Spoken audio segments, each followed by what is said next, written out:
हीना voice में आपका स्वागत है। राधिका रात के लगभग 10 बजे दिल्ली के रेलवे स्टेशन पर खड़ी थी। उसकी हालत कुछ ठीक नहीं थी। वह भीड़ में अपना चेहरा छिपाकर रो रही थी। सामान के नाम पर उसके पास सिर्फ उसका पर्स था। वह बार बार अपना फ़ोन चेक कर रही थी, मानो जैसे चाहती हो कि फ़ोन पर ही सही पर कोई उसे रोक ले।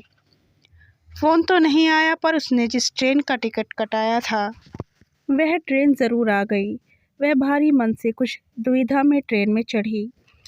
अब अपनी सीट पर पहुंची तो देखा कि पटरियों पर दौड़ती भागती रेल के अंदर की दुनिया गहरी नींद में थी।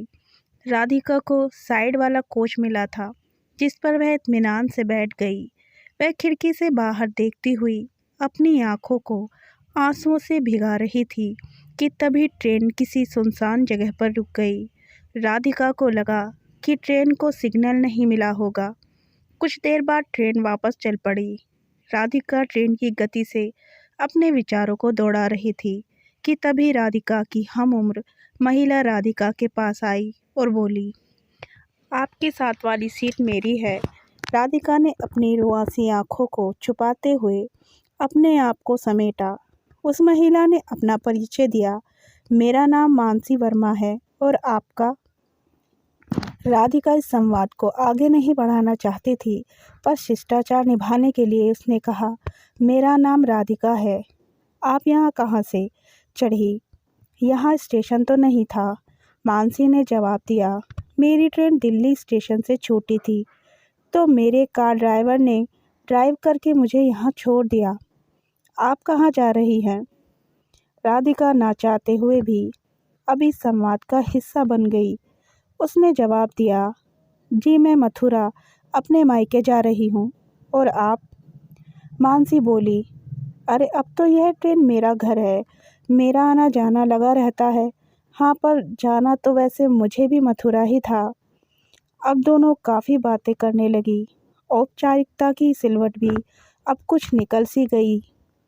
मानसी ने पूछा, बुरा मत मानना, पर तुम कुछ परेशान सी लग रही हो। चाहो तो हम बात कर सकते हैं, वैसे भी मथुरा आने में अभी समय है। राधिका कुछ असहज हुई, पर वह मानसी से बात करना चाहती थी। अब क्या बताऊं, मैंने और समीर ने 2 साल पहले लव मैरिज की थी। 1 साल तक सब ठीक था, पर पिछले कुछ दिनों से समीर के लिए मेरे अलावा सब कुछ महत्वपूर्ण हो गया है। आए दिन झगड़े होते हैं, कभी नौकरी की वजह से, कभी मेरे माता पिता, तो कभी उसके पेरेंट्स की वजह से। शायद वह अब मुझसे प्यार नहीं करता, ना मुझे समय देता है और ना ही तवज्जो। इसलिए जा रही हूँ उसे हमेशा के लिए छोड़कर। इतना कहकर राधिका फफक पड़ी। मानसी ने कहा, तुम्हारे आंसू बता रहे हैं कि तुम उससे बहुत प्यार करती हो।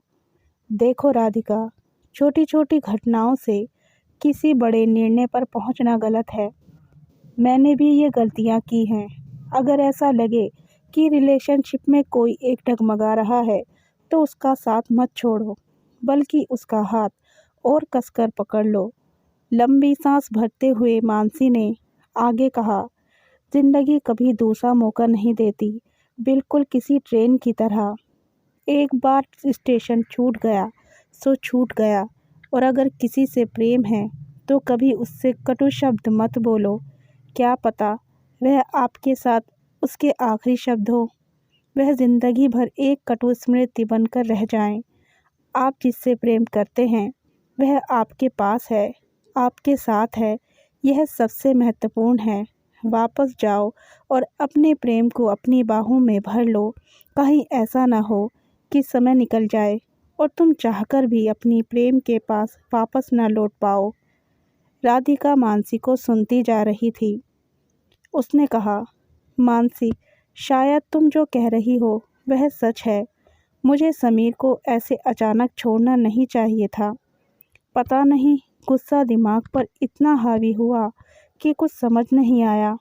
मैं कल माँ से मिलकर तुरंत वापस लौट आऊँगी।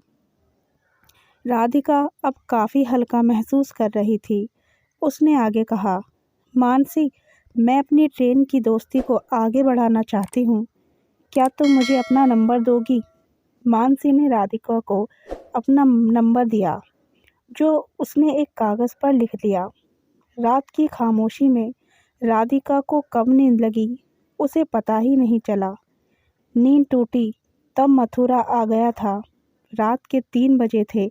मानसी अपनी सीट पर नहीं थी। राधिका ने बहुत ढूंढा, पर फिर उसने सोचा कि वह जल्दबाजी में स्टेशन पर उतर गई होगी। राधिका अगले दिन मथुरा में अपनी माँ से मिलकर वापस दिल्ली लौट आई। उसने आते ही समीर को गले लगा लिया। उसके हाथों को अपने हाथों में लेकर कहा, पता है समीर, मैं तो तुम्हें और हमारे रिश्ते को हमेशा के लिए छोड़कर जा रही थी, पर मानसी की बातों से ऐसा लगा कि तुम मेरे हाथों से रेत की तरह फिसलते जा रहे हो। फिर एक अजीब सी बेचैनी हुई कि शायद मैं तुमसे कभी नहीं मिल पाऊंगी। मैं किसी भी तरह तुम्हें देखना चाहती थी, तुम्हें गले लगाना चाहती थी, और अब तुम अकेले नहीं हो। जीवन के हर अंधेरे में मैं तुम्हारा साथ दूंगी। समीर ने राधिका का माथा चूमा और कहा, मुझे तुम्हारी ज़रूरत है राधिका। भला हो उस मानसी का जिसने तुम्हें मेरे पास वापस भेजा। पर वह कौन थी? अगर वह दिल्ली में रहती है तो चलो उसके घर जाकर उसे धन्यवाद दे आएं। राधिका ने कहा, हाँ, घर तो नहीं पता, पर उसने मुझे अपना नंबर ज़रूर दिया था। रुको, मैं अभी कॉल करती हूँ। राधिका ने मानसी को फ़ोन मिलाया। रिंग जा रही थी और थोड़ी देर में किसी आदमी ने फ़ोन उठाया। राधिका ने कहा, क्या मानसी वर्मा को फ़ोन देंगे प्लीज़? उस तरफ से आवाज़ आई, वह नहीं है, पर आपको मेरा नंबर किसने दिया? राधिका बोली, क्या आप उनके पति देव बोल रहे हैं? देव ने कहा, हाँ। राधिका ने कहा, मुझे आपका नंबर मानसी ने ही 3 दिन पहले ट्रेन में दिया था।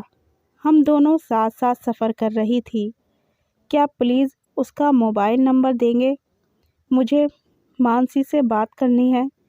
इतना सुनते ही देव ने कहा, यह कैसा मजाक है? क्या आप मेरे दुख का मजाक उड़ा रही हैं?